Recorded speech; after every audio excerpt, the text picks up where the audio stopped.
തദ്ദേശം 2025 പുതിയൊരു എപ്പിസോഡിലേക്ക് സ്വാഗതം. ഇന്ന് നമ്മൾ പരിശോധിക്കുന്നത് കൊച്ചി കോർപ്പറേഷനാണ്. കൊച്ചി കോർപ്പറേഷൻ ഇപ്പോൾ LDF ആണ് ഭരിച്ചുകൊണ്ടിരിക്കുന്നത്. പക്ഷേ UDF വ്യക്തമായ ആധിപത്യം ഉണ്ടായിരുന്ന കോർപ്പറേഷനായിരുന്നു. ഒറ്റക്ക് ഭൂരിപക്ഷം ഇല്ലാഞ്ഞിട്ടും UDF വിമതരുടെയും സ്വതന്ത്രരുടെയും ഒക്കെ പിന്തുണയോടുകൂടിയാണ് കഴിഞ്ഞ 5 വർഷം LDF ഭരിച്ചത്. അതുകൊണ്ട് തന്നെ ഒന്ന് ശ്രമിച്ചാൽ തിരിച്ചുപിടിക്കാം എന്ന പ്രതീക്ഷയിലാണ് UDF ഉള്ളത്. പ്രതിപക്ഷ നേതാവ് VD സതീശൻ്റെ നേതൃത്വത്തിൽ ഇപ്പോൾ കൊച്ചി കോർപ്പറേഷൻ പിടിച്ചെടുക്കാനുള്ള ശ്രമങ്ങൾ ആരംഭിച്ചിരിക്കുന്നു. മറുഭാഗത്ത് ഭരണ തുടർച്ചയ്ക്ക് വേണ്ടി ശ്രമിച്ചുകൊണ്ടിരിക്കുകയാണ് LDF. മന്ത്രി P രാജീവിൻ്റെ നേതൃത്വത്തിലാണ് LDFിൻ്റെ പ്രവർത്തനങ്ങൾ നടന്നുകൊണ്ടിരിക്കുന്നത്. BJPയും ശക്തമായ മത്സരം കാഴ്ചവെക്കാൻ വേണ്ടി രംഗത്തുണ്ട്. ഇതര മറ്റു ചില പാർട്ടികളും കൊച്ചി കോർപ്പറേഷനിലുണ്ട്. നമുക്ക് നോക്കാം കൊച്ചി കോർപ്പറേഷനിലെ വിശേഷങ്ങൾ. സ്വാഗതം തദ്ദേശം 2025 കൊച്ചി കോർപ്പറേഷൻ്റെ വിശേഷങ്ങളാണ് നമ്മൾ ഇന്ന് നോക്കുന്നത്. UDFിന് അടിത്തറയിൽ തന്നെ കോൺഗ്രസിനാണെങ്കിലും നല്ല വോട്ടുള്ള നല്ല ഹോൾഡുള്ള മണ്ണാണ് കൊച്ചിയുടെ മണ്ണ്, എറണാകുളം എന്ന് പറയുന്നത്. പക്ഷേ കഴിഞ്ഞ 5 വർഷമായി ഒറ്റക്ക് ഭൂരിപക്ഷം കിട്ടാഞ്ഞിട്ട് പോലും LDF ഭരിച്ചുകൊണ്ടിരിക്കുകയാണ്. ഒരു ടൈറ്റ് എല്ലാവരും ഉറ്റുനോക്കുന്ന ഒരു മത്സരമായിരിക്കും കൊച്ചിയിൽ എന്ന് തന്നെ പറയാം. ഡെഫിനറ്റ്ലി നല്ല മത്സരമായിരിക്കും. ഇപ്പോൾ സാലിം സൂചിപ്പിച്ചതുപോലെ കോൺഗ്രസ്സിന് UDFന് എന്നുള്ളതിനേക്കാൾ ഉപരി കോൺഗ്രസ്സിന് നല്ല സ്വാധീനമുള്ള സ്ഥലമാണ് എറണാകുളം. ഇപ്പോൾ എറണാകുളം ലോക്സഭാ മണ്ഡലമാണെങ്കിലും എറണാകുളം നിയമസഭാ മണ്ഡലമാണെങ്കിലും എറണാകുളത്തോട് ചേർന്ന് നിൽക്കുന്ന നിയമസഭാ മണ്ഡലങ്ങളാണെങ്കിലും ഒക്കെ കോൺഗ്രസ്സിന് നല്ല സ്വാധീനമുള്ള സ്ഥലമാണ്. പക്ഷെ കോർപ്പറേഷൻ ഈ 2015 വരെ 2010 വരെ 2010 UDF അധികാരത്തിൽ വരുന്നത്. 2015 അധികാരം അവർ നിലനിർത്തി. അതിനു മുമ്പ് വരെ ദീർഘകാലം LDF ആണ് കോർപ്പറേഷൻ. അതെ, ഏതാണ്ട് 4 നൂറ്റാണ്ടായിട്ട് LDF ഭരിച്ചിരുന്നു. അതും ഈ കോൺഗ്രസ്സിന് നല്ല സ്വാധീനം ഉണ്ടായിരിക്കുകയാണ് LDF അവിടെ 4 നൂറ്റാണ്ട് കാലം ഭരിച്ചത്. അത് കഴിഞ്ഞിട്ടാണ് UDF അധികാരത്തിൽ വരുന്നത്. അപ്പോൾ ഈ കോൺട്രഡിക്ഷൻ അവിടെ ഉണ്ട് ഒരു 25 കൊല്ലത്തെ. അതിനുശേഷം 10 കൊല്ലം UDF വളരെ കംഫർട്ടബിൾ എന്ന് പറഞ്ഞാൽ കേവല ഭൂരിപക്ഷത്തിന് മുകളിൽ സീറ്റിൽ UDF അവിടെ കോർപ്പറേഷൻ ഭരിക്കുകയായിരുന്നു. കഴിഞ്ഞ തെരഞ്ഞെടുപ്പിൽ UDF ഒരുപക്ഷെ ഉറപ്പിച്ചൊരു സ്ഥലമായിരുന്നു കൊച്ചി കോർപ്പറേഷൻ. അവരെന്തായാലും ജയിക്കും എന്ന് അവർ കണക്കുകൂട്ടിയൊരു സ്ഥലമായിരുന്നു കൊച്ചി കോർപ്പറേഷൻ. പക്ഷേ ആർക്കും ഭൂരിപക്ഷം ഇല്ലാത്തൊരു അവസ്ഥയിലേക്ക് വന്നു. UDFിലെ വിമതരുടെയും സ്വതന്ത്രന്മാരുടെയും പിന്തുണയോടെ LDF അധികാരത്തിൽ വന്നു. LDF അധികാരത്തിൽ വന്നു എന്നുള്ളതിനേക്കാൾ ഉപരി 5 വർഷം ഒരു പ്രയാസമില്ലാതെ അവർ ഭരിച്ചു എന്നുള്ളതാണ്. അത്രയും കംഫർട്ടബിളായിട്ട് LDF ഭരണം മുന്നോട്ട് കൊണ്ടുപോയി. അത് കഴിഞ്ഞിട്ടൊരു മത്സരത്തിലേക്ക് വരുമ്പോൾ 2 കൂട്ടർക്കും ഒരുപോലെ ജയത്തിനുള്ള സാധ്യത നിലനിർത്തുന്ന ഒരു കോർപ്പറേഷനായിട്ട് കൊച്ചി അവിടെ നിൽക്കുകയാണ്. UDFിനെ സംബന്ധിച്ച് നമ്മൾ UDFിനെയും കോൺഗ്രസിനെ സംബന്ധിച്ച് നമ്മൾ കഴിഞ്ഞ 5 വർഷം എടുക്കുകയാണെങ്കിൽ കോൺഗ്രസ് ഏറ്റവും അഗ്രസീവായി വർക്ക് ചെയ്തൊരു സ്ഥലം എറണാകുളമാണ്. പ്രത്യേകിച്ച് Ernakulam DCC president Shiyas DCC president ആയതിനു ശേഷം കോൺഗ്രസ് അവിടെ ഭയങ്കര അഗ്രസീവായിട്ട് സമരങ്ങളിൽ ഏർപ്പെടുന്ന കാഴ്ച നമ്മൾ കണ്ടു. അതുപോലെ ഏതാണ്ട് എല്ലാ വിഷയങ്ങളിലും വളരെ ടൈം ബൗണ്ടായിട്ട് റിയാക്ട് ചെയ്യുന്നൊരു സംഘമായിട്ട് സാധാരണ നിലയ്ക്ക് കോൺഗ്രസ്സിന് ഇല്ലാത്ത രീതിയിലുള്ളൊരു റിയാക്ഷണറി ഫോഴ്സായിട്ട് കോൺഗ്രസ് അവിടെ നിൽക്കുന്ന കാഴ്ച നമ്മൾ കണ്ടു. അപ്പോൾ അങ്ങനെ ആ നിലയ്ക്ക് കോൺഗ്രസ്സിന് വലിയ സ്റ്റേക്ക് അവിടെ ഉണ്ട്. അതേസമയം LDFിനാണെങ്കിൽ LDFിനും സ്റ്റേക്ക് ഇല്ലയെന്ന് നമുക്ക് പറയാൻ പറ്റില്ല. മറ്റു പല ഘടകങ്ങളാണ്. കോൺഗ്രസ് ഇങ്ങനെ ആണ് എന്താ പറയുക അവരുടെ സ്റ്റേക്ക് എടുക്കുന്നതെങ്കിൽ LDFിനെ സംബന്ധിച്ച് LDFിന് മറ്റു പല എലിമെൻസാണ് ഒരു പക്ഷേ LDFിൻ്റെ സ്റ്റേക്ക് കൂട്ടുന്നത്. ഒന്ന്, അവരുടെ കഴിഞ്ഞ 5 വർഷത്തെ നഗരസഭാ ഭരണം പല നിലയ്ക്ക് ഇപ്പം കേരളത്തിലെ ഏതാണ്ട് എല്ലാ തദ്ദേശഭരണ സ്ഥാപനങ്ങളും മികച്ച പ്രകടനം കാഴ്ചവെച്ച തദ്ദേശഭരണ സ്ഥാപനങ്ങൾ തന്നെയാണ്. അത് കക്ഷി വ്യത്യാസമില്ലാതെ. പക്ഷേ കൊച്ചി നഗരസഭ മറ്റ് കോർപ്പറേഷനുകളെ അപേക്ഷിച്ച് കുറെ കൂടെ ബെറ്റർ പെർഫോംഡ് ആണ് എന്ന് അതിൻ്റെ ഇത് നോക്കുമ്പോൾ നമുക്ക് തോന്നും. പല നിലയ്ക്ക് ഇപ്പോൾ മാലിന്യ നിർമ്മാർജ്ജനമായാലും ഇപ്പോൾ ബ്രഹ്മപുരമൊക്കെ ഭയങ്കരമായി കോൺട്രവേഴ്സ്യലായി നിന്നൊരു സമയമുണ്ടായിരുന്നു. അതിൽ നിന്ന് വളരെ ഡ്രമാറ്റിക്കായിട്ട് ബ്രഹ്മപുരം പോലത്തെ ഒരു സ്ഥലത്തെ മാലിന്യം മുഴുവൻ ബയോമൈനിങ് നടത്തി അത് മാറ്റി അവിടെ ഒരു വളം നിർമ്മാണ ഫാക്ടറി ഉണ്ടാക്കി പ്ലാസ്റ്റിക് മാലിന്യം മുഴുവൻ മാറ്റി. ഇങ്ങനെയൊക്കെയുള്ള വളരെ നമ്മളൊരിക്കലും എക്സ്പെക്റ്റ് ചെയ്യില്ല ഒരു പെട്ടെന്ന് ഇതിങ്ങനെ മാറുമെന്നുള്ളത്. കാരണം ഒരു 10-15 കൊല്ലത്തെ വേസ്റ്റ് മുഴുവൻ ഡംപ് ചെയ്ത് കിടന്നൊരു സ്ഥലം, അത് ഭയങ്കരമായ നിശ്ചയദാർഢ്യം വേണം. അതിൻ്റെ പുറകെ നിൽക്കണം, അങ്ങനെ നിന്നിട്ടുണ്ട്. അതുപോലെ ഇപ്പോൾ മുമ്പ് മഴ പെയ്ത് കഴിഞ്ഞാൽ വെള്ളക്കെട്ട് എന്നുള്ളൊരു പ്രശ്നം ഉണ്ടായിരുന്നു. ഇപ്പോൾ വെള്ളം കിട്ടിയാലും ആ വെള്ളക്കെട്ട് ഒഴിച്ചു കളയാനുള്ള ഒരു സംവിധാനം കോർപ്പറേഷൻ ഉണ്ടാക്കുന്നു. ഇങ്ങനെ പല നിലയ്ക്ക് കുറേ കാര്യങ്ങൾ കോർപ്പറേഷനിൽ ചെയ്തിട്ടുണ്ട്. അപ്പോൾ അതിൻ്റെ ബലത്തിലായിരിക്കും ചിലപ്പോൾ LDF അവരുടെ ഒരു സ്റ്റേക്ക് മുന്നോട്ട് വയ്ക്കുക. പക്ഷേ എന്തായാലും ടൈറ്റായിട്ടുള്ള ഫൈറ്റ് ആയിരിക്കും എന്നുള്ളതിന് ഒരു തർക്കവുമില്ല. ഇപ്പോൾ കോൺഗ്രസ്സിന് കഴിഞ്ഞ തവണ 2020 അവർ ഉറപ്പിച്ചതാണ്, ഭൂരിപക്ഷം കിട്ടുകയും ചെയ്തു. പക്ഷേ വിമതരുടെ ഒരു ശല്യമായിരുന്നു. ആ ഒരു പ്രശ്നം പരിഹരിച്ചു എന്ന് തോന്നുന്നുണ്ട്. പ്രത്യേകിച്ച് VD സതീശൻ നേരിട്ട് ഇറങ്ങിയിരിക്കുകയാണ്. VD സതീശനാണ് പാർട്ടി ചുമതല കൊടുത്തിട്ടുള്ളത്. അപ്പോൾ ഈ പ്രശ്നങ്ങളൊക്കെ ഇപ്പോൾ സ്ഥാനാർത്ഥി പട്ടികയുടെ ആദ്യഘട്ടം പുറത്തു വന്നു കഴിഞ്ഞു.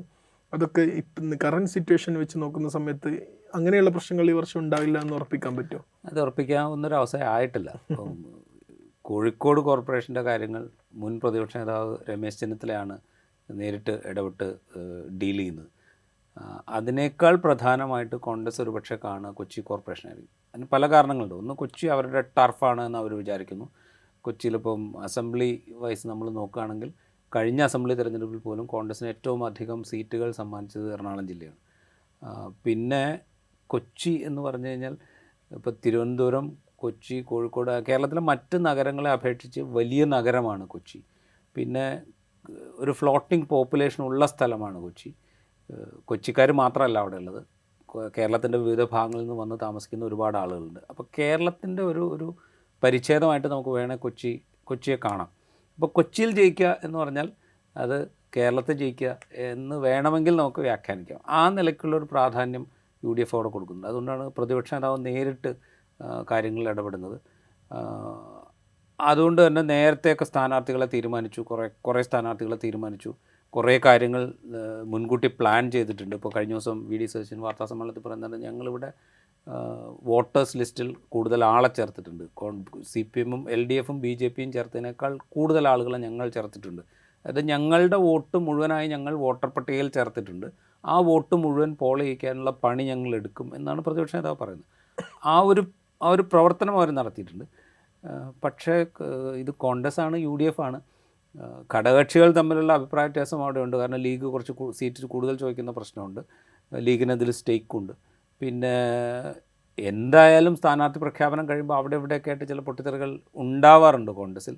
അതിനുള്ള സാധ്യത ഇപ്പോഴും നിലനിൽക്കുന്നുണ്ട്. അപ്പോൾ അതുകൊണ്ട് ഈ വിമത പ്രശ്നം പൂർണ്ണമായി പരിഹരിച്ചു എന്ന് നമുക്ക് പറയാൻ പറ്റില്ല. അത് ചിലപ്പോൾ പുറത്തേക്ക് ഒരു സ്ഥാനാർത്ഥിത്വത്തിലൂടെ വന്നില്ലെങ്കിൽ പോലും ഗ്രൗണ്ടിൽ ആ വിമത പ്രശ്നം കോൺഗ്രസ്സിന് നേരിടാനുള്ള സാധ്യത അവിടെയുണ്ട്. ആ സാധ്യതയെ തള്ളിക്കളയാൻ പറ്റില്ല. പലപ്പോഴും കോൺഗ്രസ് അവിടെ പരാജയപ്പെടുന്നതിൻ്റെ ഒരു പ്രധാനപ്പെട്ട കാരണവും ഇത് തന്നെയാണ്. പല വാർഡുകളിലും അവർക്ക് ജയിക്കാവുന്ന വാർഡുകളിൽ അവർ പരാജയപ്പെടുന്നത് പ്രത്യക്ഷത്തിൽ അവിടെ വിമതനില്ലെങ്കിൽ പോലും ഉള്ളിലൂടെ പാർട്ടിയിലെ ആഭ്യന്തര പ്രശ്നങ്ങൾ പലപ്പോഴും സ്ഥാനാർത്ഥിയുടെ പരാജയ കാരണമാകാറുണ്ട്. ഇത്തവണയും ചിലപ്പോൾ അതുണ്ടാവാം. അപ്പോൾ അതുകൊണ്ട് പൂർണ്ണമായത് പരിഹരിക്കപ്പെട്ടു എന്ന് പറയാൻ പറ്റില്ല. ഇപ്പം 73 സീറ്റുകളാണ് ടോട്ടൽ ഉള്ളത്. ഈ വർഷം അത് 76 ആയിട്ടുണ്ട് ഡിലിമിറ്റേഷന് ശേഷം. അപ്പം അതൊക്കെ ബാധിച്ചിട്ടുണ്ടാകും. ഇപ്പോൾ സീറ്റ് നില പറയുകയാണെങ്കിൽ കഴിഞ്ഞ വർഷം 2020 28 സീറ്റുകളെ LDF നേടിയിട്ടുള്ളൂ. 30 സീറ്റുകൾ UDF-നുണ്ട്. പക്ഷേ 10 സ്വതന്ത്രന്മാരുണ്ടായിരുന്നു, അതിൽ UDF വിമതന്മാരുണ്ടായിരുന്നു. ഇവരുടെയൊക്കെ പിന്തുണയോട് കൂടിയാണ് LDF അധികാരത്തിലിരിക്കുന്നത്. ഇങ്ങനെയാണ് ഇപ്പോൾ നിലവിലുള്ള ഒരു സീറ്റിൻ്റെ നില. ഇപ്പോൾ ഈ ഡീലിമിറ്റേഷൻ കഴിയുന്നു, അങ്ങനെ വാർഡ് വിഭജനങ്ങൾ വരുന്നുണ്ട്. സ്വാഭാവികമായും UDF-ന് ഒരു മികച്ച പ്രതിപക്ഷം ഉണ്ടായിരുന്നല്ലോ കൊച്ചിയിൽ. നമ്മൾ നേരത്തെ പറഞ്ഞു, DCC പ്രസിഡന്റ് ഷിയാസിൻ്റെ നേതൃത്വത്തിൽ നിരവധി സമരങ്ങൾ നമ്മൾ കണ്ടിട്ടുണ്ട്. അതുകൊണ്ട് കഴിഞ്ഞ 5 വർഷം LDF കംഫർട്ടബിൾ ആയിട്ടാണ് ഭരിച്ചതെങ്കിലും UDF മികച്ച ഒരു പ്രതിപക്ഷം എന്നുള്ള നിലക്ക് അവിടെ കാഴ്ചവെച്ചിട്ടുണ്ടാകണം.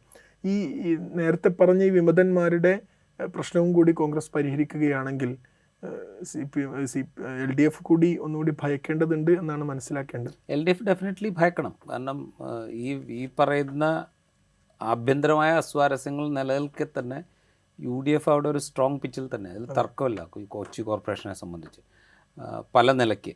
പക്ഷേ അവിടെ ഉണ്ടാകുന്ന ഒരു പ്രശ്നം എന്ന് പറഞ്ഞു കഴിഞ്ഞാൽ, ഇപ്പോൾ കഴിഞ്ഞ 2 തെരഞ്ഞെടുപ്പിലും ഇപ്പോൾ BJP-യുടെ ഇതെടുത്തു കഴിഞ്ഞാൽ BJP 2015 2 സീറ്റിലാണ് ജയിച്ചത്. കഴിഞ്ഞ തെരഞ്ഞെടുപ്പിൽ അവർ 5 സീറ്റ് നേടുന്നുണ്ട്. BJP ക്രിസ്ത്യൻ ന്യൂനപക്ഷങ്ങളിലേക്ക് കടന്നു കയറാനായിട്ട്, അവരിൽ സ്വാധീനം ഉറപ്പിക്കാനായിട്ട് കഴിഞ്ഞ ഒരു 4-5 വർഷമായിട്ട് എടുത്ത ഒരു എഫേർട്ടുണ്ട്. അത് ഏത് വിധത്തിലായിരിക്കും കൊച്ചിയിൽ റിഫ്ലക്റ്റ് ചെയ്യാൻ പോവുക എന്ന് നമ്മൾ കണ്ടറിയണം. ഒന്നാമത്തെ കാര്യം. അത് ഏതെങ്കിലും വിധത്തിൽ റിഫ്ലക്റ്റ് ചെയ്യില്ല. അത് ഏറ്റവും കൂടുതൽ ബാധിക്കുക ഒരു പക്ഷേ കോൺഗ്രസിനെ ആയിരിക്കും. ഇപ്പം മുനമ്പം പോലെയുള്ള പ്രശ്നങ്ങളൊക്കെ ഉയർത്തിക്കൊണ്ട് ഡിവിഷൻ ഉണ്ടാക്കാനുള്ള പണി BJP വലിയ തോതിലെടുത്തിട്ടുണ്ട്. അപ്പോൾ അത് ഏതെങ്കിലും വിധത്തിൽ ബാധിക്കും. അതെ, ഹിജാബ് വിവാദം, സെൻട്രി താസിലെ പൊളിറ്റിക്സ് സെൻട്രി താസിലെ PTA പ്രസിഡന്റ് NDA സ്ഥാനാർത്ഥിയാണ്. അപ്പോൾ ഇങ്ങനെ പല നിലയ്ക്ക് ഈ ഡിവിഷൻ ഉണ്ടാക്കാനുള്ള പണി BJP വലിയ തോതിലെടുത്തിട്ടുണ്ട്. അപ്പോൾ അത് എങ്ങനെയായിരിക്കും എഫക്റ്റ് ചെയ്യുക എന്നുള്ളത് കണ്ടറിയണം. പിന്നെ കഴിഞ്ഞ തവണ LDF അധികാരത്തിലേക്ക് വരാൻ ഈ വിമതന്മാർക്കൊപ്പം പ്രധാനപ്പെട്ട ഒരു പങ്കുവെച്ചെന്ന് വെച്ചാൽ V4 കൊച്ചി പോലെയുള്ള സംഘടനകളുടെ സാന്നിധ്യമായിരുന്നു. അവർ മത്സരരംഗത്ത് വരുന്നു. ഇത്തവണ 2020 ഉണ്ട്. V4 കൊച്ചി ഇത്തവണ ഇല്ല എന്ന് പറഞ്ഞു. പക്ഷേ കോർപ്പറേഷനിലില്ല. പക്ഷേ ഇത്തവണ 2020 ഉണ്ട്. കോർപ്പറേഷനിലെ പല വാർഡുകളും ആം ആദ്മി ഉണ്ട്. 22 ആം ആദ്മിക്ക് വലിയ റോളില്ല. പക്ഷേ 2020 ഒരു പക്ഷേ ചില സീറ്റുകളിലെങ്കിലും ഒരു സ്പോയിലർ എഫക്റ്റ് ഉണ്ടാക്കിയേക്കാം. അത് പ്രത്യക്ഷത്തിൽ ബാധിക്കുക കോൺഗ്രസിനെ ആയിരിക്കും. അപ്പോൾ ഈ രണ്ട് ഫാക്ടേഴ്സ്, ഒന്ന് ഈ ക്രിസ്ത്യൻ കമ്മ്യൂണിറ്റിയിലേക്ക് കടന്നു കയറാൻ BJP നടത്തിയ ശ്രമം അത് ഏതെങ്കിലും ഒരു റിസൾട്ട് ഉണ്ടാക്കിയിട്ടുണ്ടോ? അവരിപ്പോൾ ഈ പള്ളുരുച്ചി സെൻട്രി ചാസിലെ PTA പ്രസിഡൻറ്റിനെ സ്ഥാനാർത്ഥിയാക്കുക പോലെയുള്ള നടപടികളിലൂടെ കുറെ കൂടെ അഗ്രസീവായിട്ട് ക്രിസ്ത്യൻ മൈനോറിറ്റിയുമായിട്ട് അടുക്കാനുള്ള ശ്രമം നടത്തുന്നു. അത് വോട്ടിങ്ങിൽ പ്രതിഫലിക്കുമോ? അങ്ങനെ പ്രതിഫലിക്കുകയൊക്കെ ചെയ്തു കഴിഞ്ഞാൽ അത് കോൺഗ്രസിനെ ഹിറ്റ് ചെയ്യാനുള്ള സാധ്യത കൂടുതലാണ്. അപ്പോൾ അതുപോലെ 2020 സാധ്യത, ഇങ്ങനെയൊക്കെയുള്ള ഫാക്ടേഴ്സ്, ഈ ഫാക്ടേഴ്സിൻ്റെ ഒപ്പമാണ് പാർട്ടിക്കുള്ളിലെ ചെറിയ അതൃപ്തി കൂടെ കോൺഗ്രസിന് തലവേദനയാവുക. അപ്പോൾ ഈ 3 ഫാക്ടേഴ്സ് ഏത് തരത്തിലായിരിക്കും ബാധിക്കുക എന്ന് നമുക്കറിയില്ല. അത് ബാധിച്ചു കഴിഞ്ഞാൽ കോൺഗ്രസിന് കുറച്ച് ബുദ്ധിമുട്ടേണ്ടി വരും. ഈ അവസാനം പറഞ്ഞത് ഇപ്പോൾ നമ്മുടെ BJPയുടെ കാര്യം എടുക്കാം. BJPയിൽ ഇപ്പോൾ ഒരു ചെറിയ ഭിന്നത വാർത്തകൾ കേൾക്കുന്നത്, അതായത് BDJS BJPയോട് സഹകരിക്കുന്നില്ല, ഒറ്റയ്ക്ക് മത്സരിക്കാൻ തീരുമാനിക്കുന്നു. BJP പറയുന്നത് BDJS അവർ തിരഞ്ഞെടുപ്പാവുന്ന സമയത്ത് സ്ഥാനാർത്ഥികൾ സീറ്റ് ചോദിച്ചു വരും, മറ്റ് സമയത്തൊന്നും പ്രവർത്തനത്തിന് ആളെ കിട്ടുന്നില്ല എന്ന രൂപത്തിലുള്ള വിമർശനങ്ങളാണ് ഒരു ഭാഗത്ത്. അതുപോലെ തന്നെ കാലങ്ങളായിട്ട് BJPയുടെ ഒരു കൗൺസിലറായിരുന്ന ഒരു ശ്യാമള എസ് പ്രഭു എന്ന് പറയുന്ന മട്ടാഞ്ചേരി, അവരിപ്പോൾ UDF സ്വതന്ത്ര സ്ഥാനാർത്ഥിയായിട്ട് മത്സരിക്കാൻ തീരുമാനിച്ചിട്ടുണ്ട്, സീറ്റ് കൊടുക്കുന്നില്ല എന്ന വിഷയം പറഞ്ഞിട്ട്. അപ്പോൾ ഇങ്ങനെയുള്ള ഘടകങ്ങൾ, ആകെ 5 സീറ്റാണ് BJPക്ക് ഉള്ളത്, കൂടെ ഇതുകൂടി ബാധിക്കുകയാണെങ്കിൽ BJPക്ക് വലിയ സ്റ്റേക്ക് ഒന്നുമില്ല. കൊച്ചി കോർപ്പറേഷനിൽ BJPക്ക് വലിയ സ്റ്റേക്ക് ഒന്നുമില്ല. അവരിപ്പോൾ കഴിഞ്ഞ തവണ 5 സീറ്റ് മേടിച്ചു. ആ 5 സീറ്റ് നിലനിർത്തിയാൽ പോലും BJPക്ക് വലിയ നേട്ടമായിരിക്കും എന്നാണ് നമ്മൾ കരുതേണ്ടത്. പരമാവധി പോയാൽ ഒരു 7 സീറ്റിലേക്ക് വേണമെങ്കിൽ വളരാം എന്നുള്ളതേ ഉള്ളൂ. പക്ഷേ ഞാൻ പറഞ്ഞത് BJPയുടെ ഈ ഭിന്നത കോൺഗ്രസിന് മുതലെടുക്കാൻ കഴിയും. കോൺഗ്രസിന് മുതലെടുക്കാം. ഇപ്പോൾ ശ്യാമള എസ് പ്രഭുവിനെ കോൺഗ്രസ് സ്ഥാനാർത്ഥിയാക്കുന്നത് ആ ഭിന്നത മുതലെടുക്കാൻ തന്നെ. പക്ഷെ അവിടെ ഒരു പ്രശ്നം എന്ന് പറഞ്ഞു കഴിഞ്ഞാൽ, ഇപ്പോൾ ശ്യാമള എസ് പ്രഭു എന്ന് പറയുന്നത് വളരെ ഹാർഡ് കോർ ആയിട്ടുള്ളൊരു BJP ആക്ടിവിസ്റ്റാണ്. അതായത് ഒരു 10-25 കൊല്ലം മുമ്പ് വരെ ഇതേപോലെ കോർപ്പറേഷനിലേക്കൊക്കെ മത്സരിച്ചുകൊണ്ടിരുന്ന അന്നു മുതൽ ഹാർഡ് കോർ ആയിട്ടുള്ള BJP കുടുംബമാണ് അവരുടെ, BJP ബന്ധമാണ് അവരുടെ. അവരിപ്പോൾ സ്ഥാനാർത്ഥിത്വം വിട്ട് കിട്ടാത്തതുകൊണ്ട് കോൺഗ്രസിലേക്ക് വരുമ്പോൾ കോൺഗ്രസിന് സ്വീകരിക്കാം, അതുകൊണ്ട് പ്രയാസമില്ല. പക്ഷേ എങ്കിൽ പോലും അത്ര എളുപ്പമായിരിക്കില്ല അവർക്ക് കോൺഗ്രസിനോട് ഒത്തു നിൽക്കുക എന്ന് പറയുന്നത്. ആ പ്രശ്നം അവിടെ ഉണ്ടാവും. പിന്നെ BJPയുടെ വോട്ടർ പൂർണ്ണമായിട്ടും ഇങ്ങോട്ട് കൊണ്ടുവരാൻ പറ്റുമോ ശ്യാമള എസ് പ്രഭുവിന് എന്നുള്ളൊരു ക്വസ്റ്റ്യൻ ഉണ്ട്. കമ്മ്യൂണിറ്റി, അവരുടെ കമ്മ്യൂണിറ്റിയെ റിലേറ്റ് ചെയ്ത ഈ പ്രഭു അല്ലെങ്കിൽ ഈ കൊങ്ങിണി, ആ ഗ്രൂപ്പിൽപ്പെട്ട കുറച്ച് വോട്ട് ഒരുപക്ഷെ കൊണ്ടുവരാൻ പറ്റിയേക്കും. അതിലൂടെ ചിലപ്പോൾ കോൺഗ്രസിനൊരു നേട്ടം ഉണ്ടാക്കിയേക്കാൻ പറ്റും. അതിനപ്പുറത്തേക്കൊന്നും അല്ലാതെ വേറെ ഏതെങ്കിലും ഒരു വാർഡിൽ, അവർ മത്സരിക്കുന്ന വാർഡിൽ ഒരുപക്ഷെ കുറച്ച് വോട്ട് കൊണ്ടുവരാൻ പറ്റും എന്നുള്ളത് കവിഞ്ഞ് വേറൊരു വാർഡിലും അത് എഫക്റ്റ് ഉണ്ടാക്കും എന്ന് നമുക്ക് കരുതാൻ വയ്യ. പിന്നെ BJPയിലുള്ള ഇപ്പോൾ BDJSുമായിട്ടുള്ള അകൽച്ച, BDJSനെ നമ്മൾ എടുത്തു കഴിഞ്ഞാൽ ഈ കൊച്ചി കോർപ്പറേഷനിലെ ചില ഭാഗങ്ങളിൽ ഒരുപക്ഷെ BDJSന് ഒരു ഫാക്ടറാകാൻ പറ്റിയേക്കും. BJP ആയിട്ടുള്ള ബന്ധം മോശമായി കഴിഞ്ഞാൽ അത് ചില വാർഡുകളിൽ BJPയെ ബാധിക്കും. പക്ഷേ ആ വോട്ട് എങ്ങോട്ട് പോകുമെന്ന് നമുക്ക് പറയാൻ പറ്റില്ല. ആ വോട്ട് ചിലപ്പോൾ ചെയ്യാതിരിക്കാം, അല്ലെങ്കിൽ ചിലപ്പോൾ LDFലേക്കോ UDFലേക്കോ പോകാം. അത് UDFലേക്ക് പോവുകയാണെങ്കിൽ അത് UDFന് ഒരു ഗുണകരമാവും.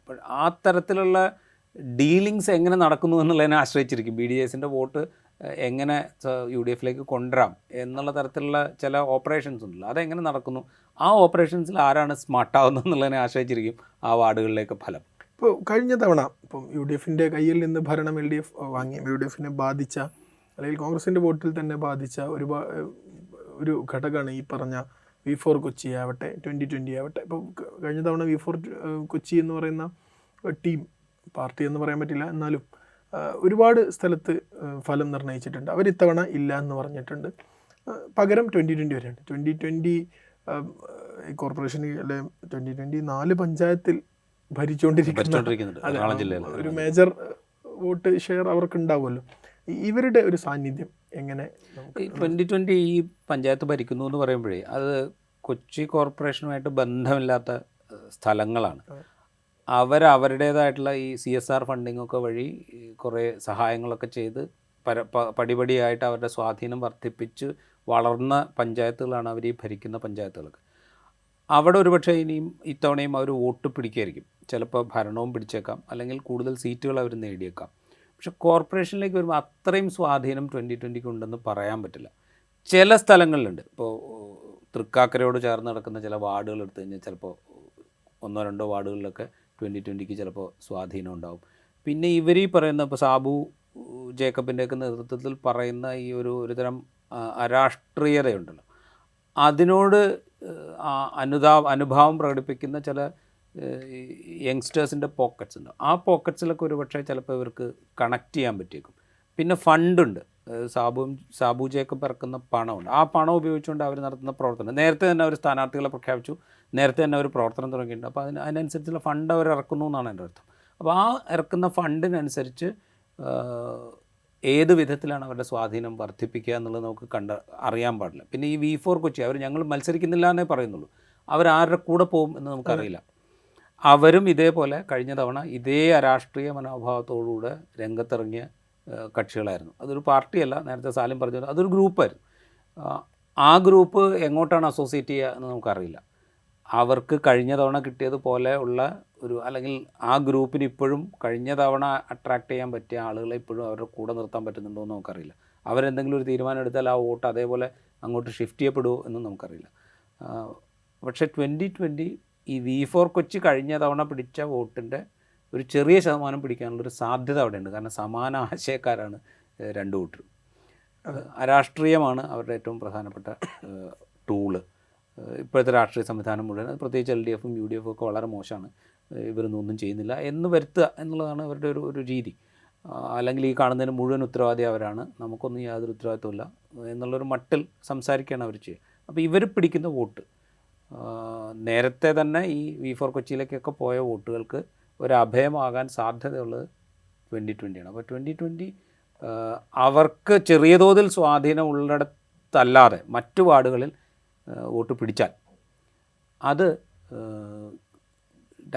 ഏറ്റവും പ്രധാനമായും ബാധിക്കുക കോൺഗ്രസിനെ തന്നെയായിരിക്കും. കൊച്ചിയിൽ ഇപ്പോൾ തെരഞ്ഞെടുപ്പ് അടുത്തിരിക്കുന്ന സമയത്ത് ഏറ്റവും പ്രചാരണ വിഷയം എന്ത് തന്നെയാണ്? ഇപ്പോൾ സമൃദ്ധി ഹോട്ടലടക്കമുള്ള ഒരുപാട് പദ്ധതികൾ LDF ഭരണകാലത്ത് കൊണ്ടുവന്നത് പറയാനുണ്ട്. പക്ഷേ UDFിൻ്റെ കാലത്ത് കൊണ്ടുവന്ന സ്മാർട്ട് സിറ്റി പദ്ധതിയുടെ തുടർച്ചയാണ് ഇതെല്ലാം എന്ന രൂപത്തിലാണ് UDF പ്രചരണം നടത്തിക്കൊണ്ടിരിക്കുന്നത്. കൊച്ചിയിൽ കോർപ്പറേഷൻ്റെ പുതിയ ആസ്ഥാന മന്ദിരം ഉദ്ഘാടനം കഴിഞ്ഞിട്ടേ ഉള്ളൂ. പുതിയ ഭരണസമിതിയായിരിക്കും അവിടെ അധികാരത്തിലിരിക്കുക. അങ്ങനെയാണെങ്കിൽ എന്തൊക്കെ വികസനങ്ങൾക്കപ്പുറത്ത്, വികസന പ്രവർത്തനങ്ങൾക്കപ്പുറത്ത് എന്തെല്ലാം വിഷയങ്ങളാണ് ഇപ്പോൾ പ്രചാരണത്തിലുള്ളത്? ഡെഫിനറ്റ്ലി LDF ഇപ്പോൾ മേയർ അനിൽകുമാറും ഞാനും ഒരുമിച്ച് പഠിച്ചത്, ഒരേ കോളേജിൽ ഒരേ കാലത്ത് പഠിച്ച ആളുകളാണ്. ഒരു യൂണിയനിൽ ഞങ്ങൾ ഒരു അംഗങ്ങളായ ആളുകളുമാണ്. അനിലിനെ സംബന്ധിച്ച് വ്യക്തിപരമായി എനിക്ക് പരിചയമുള്ള ആളാണ്, അടുപ്പമുള്ള ആളാണ്. അനിൽ കഴിഞ്ഞ 5 വർഷം വ്യക്തിപരമായ അടുപ്പം വെച്ച് പറയുന്നതല്ല, നമ്മൾ അതിൻ്റെ ഒരു പെർഫോമൻസ് ലെവൽ നോക്കുകയാണ്, അനിൽ ബെറ്റർ പെർഫോംഡ് ആണ് എന്ന് നമുക്ക് പറയാം. അതാണ് ഞാൻ പറഞ്ഞത്, ബ്രഹ്മപുരം പോലൊരു സംഗതി എന്താ പറയുക, വലിയ ക്രൈസിസായി മുമ്പിൽ നിൽക്കെ അത് മാറ്റാൻ, അല്ലെങ്കിൽ അത് അവിടെ ഒരു സിസ്റ്റം ഉണ്ടാക്കാനും അത് ആ വേസ്റ്റ് മുഴുവൻ അവിടെ നിന്ന് നീക്കം ചെയ്യാനും അവിടെ ഒരു വളം ഫാക്ടറി കൊണ്ടുവന്ന് അതൊരു മാതൃകയാക്കി അവതരിപ്പിക്കാനും കഴിയുക എന്ന് പറയുന്നത് ചെറിയ കാര്യമല്ല. അപ്പോൾ അയാൾ മേയർ എന്നുള്ള നിലയിൽ അയാളുടെ ഒരു സ്ഥാനം അയാൾ ഉറപ്പിച്ചിട്ടുണ്ട്. പിന്നെ ഇപ്പോൾ ഈ പുതിയ കൗൺസിൽ മന്ദിരം എന്ന് പറഞ്ഞാൽ ജനത്തിന് പ്രത്യേകിച്ച് അതുകൊണ്ട് വലിയ നേട്ടമൊന്നും ഉണ്ടാവില്ല, കാരണം ഒരു കൗൺസിൽ മന്ദിരം അവിടെ ഉണ്ട് എന്നുള്ളതുള്ളൂ. പക്ഷേ അത് നേരത്തെ മുതൽ തന്നെ പറഞ്ഞു കേട്ടിരുന്നതാണ്, കൊച്ചി കോർപ്പറേഷൻ ഇങ്ങനെ ഒരു കൗൺസിൽ മന്ദിരം വരാൻ പോകുന്നു. 2000 മുതൽ ഡിസ്കസ് ചെയ്യപ്പെടുന്ന ഒരു സാധനമാണ്. അതാണ് അയാൾ കംപ്ലീറ്റ് ചെയ്ത് ഉദ്ഘാടനം ചെയ്തത്. പിന്നെ മറ്റു കാര്യങ്ങൾ അത് എന്താ പറയുക, ഇപ്പോൾ കഴിഞ്ഞ കൗൺസിൽ ചെയ്ത കുറേ കാര്യങ്ങൾ തുടർന്നിട്ടുണ്ട്. അതിന് മുമ്പത്തെ കൗൺസിൽ ആലോചിച്ച്, അതായത് ഇപ്പോൾ ടോണി ചമ്മണി മേയറായിരിക്കും ആലോചിച്ച ചില സംഗതികൾ ഈ കാലത്ത് തുടർന്ന് നടപ്പാക്കിയിട്ടുണ്ട്. അതൊക്കെ ഒരു കണ്ടിന്യൂസ് പ്രോസസ്സ് മാത്രം. പക്ഷേ വലിയ ആക്ഷേപങ്ങളില്ലാതെ ഈ 5 വർഷം ഭരണം കൊണ്ടുപോകാൻ സാധിച്ചു.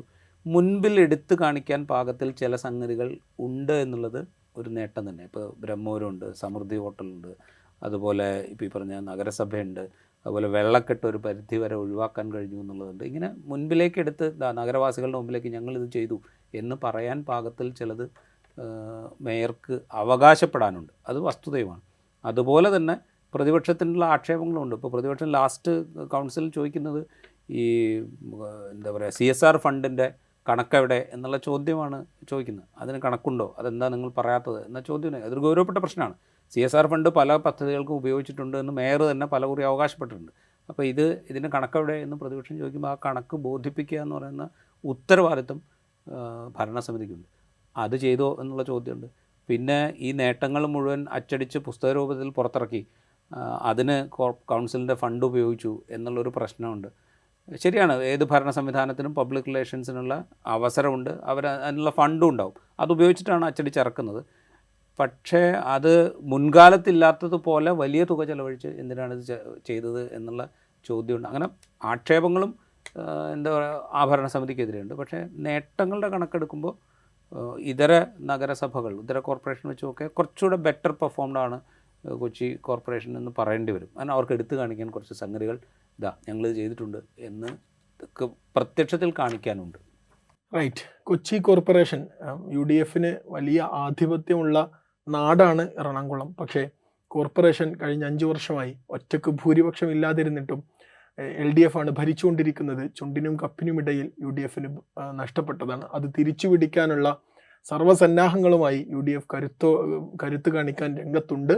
എന്നാൽ കഴിഞ്ഞ 5 വർഷത്തെ പ്രവർത്തനങ്ങൾ, വികസന പ്രവർത്തനങ്ങൾ കാണിച്ചുകൊണ്ട് ഭരണ തുടർച്ചയ്ക്ക് വേണ്ടി LDF ശ്രമിച്ചുകൊണ്ടിരിക്കുകയാണ്.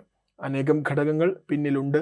ഏതായാലും കൊച്ചിയിൽ പോരാട്ടം മുറുകും, ഒരു ടൈറ്റ് ഫൈറ്റായിരിക്കും എന്നുറപ്പാണ്. എന്താകും എന്ന് ഇനി മറ്റ് ഘടകങ്ങൾ എന്തിരിക്കും എന്നതിനെ ചൊല്ലിയായിരിക്കും കൊച്ചിയിലെ ഫലങ്ങൾ. നമുക്ക് കാത്തിരിക്കാം. തദ്ദേശം 2025 എപ്പിസോഡ് ഇവിടെ പൂർണ്ണമാവുന്നു. മറ്റൊരിടത്തെ വിശേഷങ്ങളുമായി അടുത്ത എപ്പിസോഡിൽ കാണാം.